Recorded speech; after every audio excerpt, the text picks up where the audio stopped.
Folks, I'm going to be honest with you. This is the most fun I've had playing Modern Warfare since the game was released a year ago. And here, halfway through the last update before Cold War's release, they come out with the Warzone Zombies game mode everyone is enjoying, and this Onslaughter mode that is just freaking awesome, and I can't help but wonder if there was a missed opportunity not releasing this mode as a staple party game back in Season 2 when it was teased.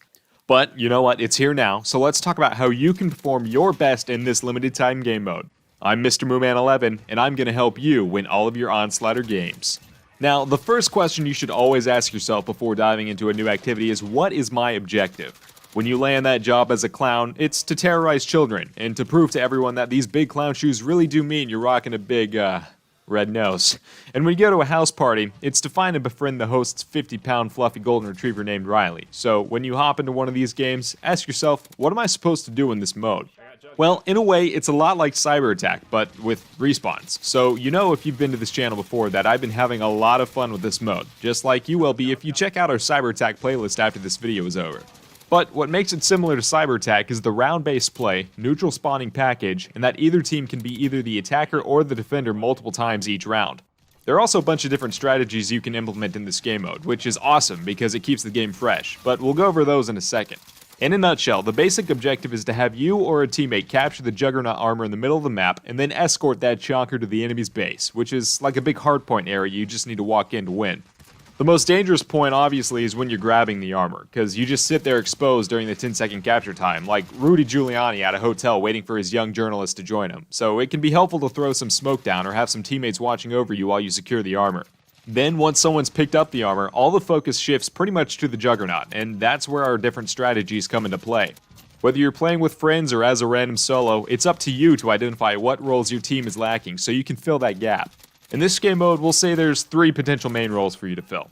You can either be 1, the guy who's going to capture the Juggernaut armor, 2, one of the guys protecting the guy getting that armor, or 3, the guy flanking the enemy team, drawing focus away from your guy capturing the Juggernaut armor. To start, let's talk about the strategies you can run when you're fulfilling the last role, the flanker. Maintaining stealth is a big part of this role, so the typical class setup I like to use is a silenced M4 with 60-round mags, EOD, and Ghost. Now, the first thing you'll want to do when you get into a game goes against what conventional science would tell you to do, and run to the other side of the map away from where the armor drop spawned. Now, I know, it's crazy talk, like getting your kids vaccinated or having the willpower not to pop the whole cupcake in your mouth in one bite. But the whole point of a flanker is to distract the enemy from the ultimate objective, the Juggernaut armor, and instead have them focused on you, the handsome young man with a powerful jawline and an even more powerful M4 that just happens to be way on the other side of the map, preventing them from leaving their spawn area. You're doing your job effectively if you can pick off enemies from a distance while they're running to the armor, because if the enemy team is dead, they can't stop your guys from taking the armor themselves.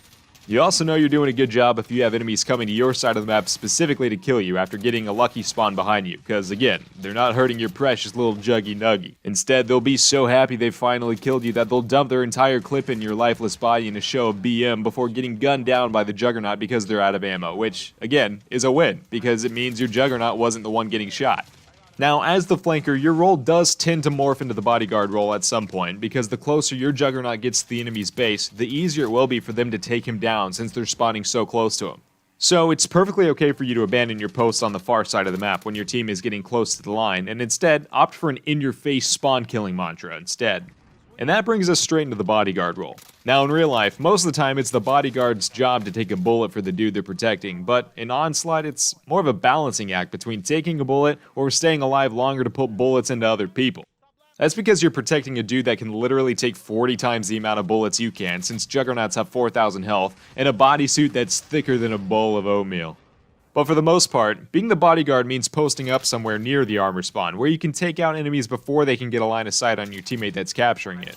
Honestly, really the only difference between this role and the flanker is where you position yourself in relation to the guy capturing the armor. During that 10-second capture time, it's up to you to be able to protect your buddy, so his life is in your hands. So you've got to predict those possible paths enemies might come from and hit your shots, because if your capturer falls, that can put you at a pretty hefty disadvantage. And while we're on the subject of protecting your homeboy, let's talk about what field upgrades are useful in this mode. Dead silence or even tac inserts can be useful for when you're in that flanking role, but I find the most consistent field upgrade to use to be prepared for any situation is the trophy system. Think of its usefulness on a sliding scale. The bigger the map, the more helpful dead silence and tac inserts will be, since these help you move around better undetected or reduce the total distance you have to cover after spawn. The smaller the map though, the more useful the trophy systems will be. You ever played on shipment? Spawn, nade, die. Spawn, nade, die. Spawn, die, spawn, die, spawn, die, spawn, die, spawn, die, spawn, die! Yeah, trophy systems can save your life so you can get that nuke. And hey, catch that Onslaught nuke video exclusively here on the Moo Crew. Winky face. But in bodyguard mode, slap down a trophy in front of your homeboy so he doesn't get randomly naded, and once he's picked it up, stay close. It does you no good to stay back in your cozy little position if you're on a bigger map and you lose sight of both the Jug and potential enemy spawns. Plus, the closer your Jug gets to the enemy's base, the more the other team will be super focused on chunking down the Juggernaut's health, which means you can get right up behind him and take them down before they get too many shots on your bro. And that brings us to the last role, the Juggernaut Getter, or whatever you want to call this hero, risking his life to actually play the objective. Thanks for your service, 4-9. Sometimes, just flat out rushing the objective can get you a few valuable extra seconds of capture time you'll need before the enemies start pouring in and your teammates are all fighting to keep you alive. But other times you can push up close to the armor, take your time, clear out some enemies, and if possible, find a piece of hard cover to secure from behind it. The radius in which you can start capturing the armor is bigger than you'd think, and some spawns heavily favor one side over the other, and you can be completely hidden and covered from anyone trying to shoot you off the objective. If you think you want to take on this role, I definitely advise running smokes and trophy systems, especially if you know your teammates can keep the bad guys at a distance, where they can't just run up on you like a Chick-fil-A employee 2 blocks away from the restaurant after you forgot your waffle fries. Once you've picked up the armor, the name of the game is movement. Since you don't regenerate health, getting shot is generally inadvisable, just like in most situations, but especially in this one. Moving along walls where you can only be shot from the front or the back is best, because it'll be easier for your bodyguards to lock onto targets if there's fewer possible danger spots to cover. It's also important to take stock of your ammo count. You only spawn in with 320 rounds, which you can run through super quick, so be careful not to waste them all thinking you have unlimited ammo. Now you still can melee as a Juggernaut, but it's a slower smack and still a 2-hit, so not the greatest use of that minigun you're lugging around. It'd be like buying a Lambo, but Fred Flintstoning it everywhere once your tank of gas runs out. Not that effective. Another really key thing to keep in mind when you're the Juggernaut is your health and how close you are to the enemy's base. Getting killed just outside the enemy's objective is a surefire way to make your job a million times harder the rest of the round, since the bad guys will be spawning practically, or sometimes literally, on the armor drop. Cover me! From right side, from right side. On me! 3 guys on it. And I literally spawned on it again. There's some visual cracking of your helmet visor as your health pool drops lower, but the best way to know how much health you've got left is to watch the progress meter at the top of the screen. If it's getting too low and you don't think you'll make it across the line, it's better to get to a spot you know you'll be able to safely take back the armor from when you die. Just one slow and painful ritual seppuku, and you'll be ready to get back in there and push the base with a nice fresh health pool and restocked ammo. One other kinda neato but situational ability the Juggernaut has is the power to explode on impact when dropping from a second floor height or taller. I wouldn't say this should be your primary way to kill enemies, but it's a surprising touch to know that you can drop down on unsuspecting enemies in Captain America land with an explosive fireball. Now, when you're facing another team that's doing well and playing the objective, you'll need to be able to take down the enemy Juggernaut as fast as possible. Keep in mind there is a headshot multiplier against the Jug, so aim there when you can.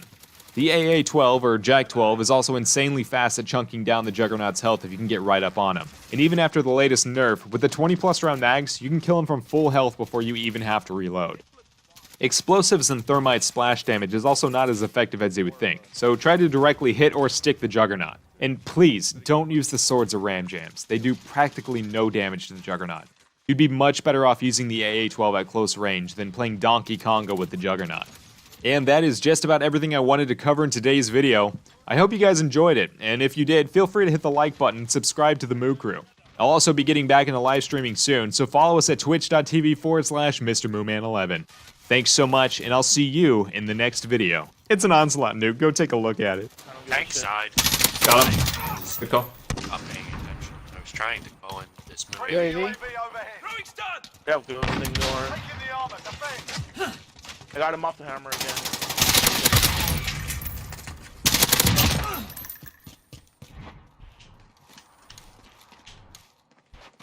Take that. Random. Close the door. And There's another one back here.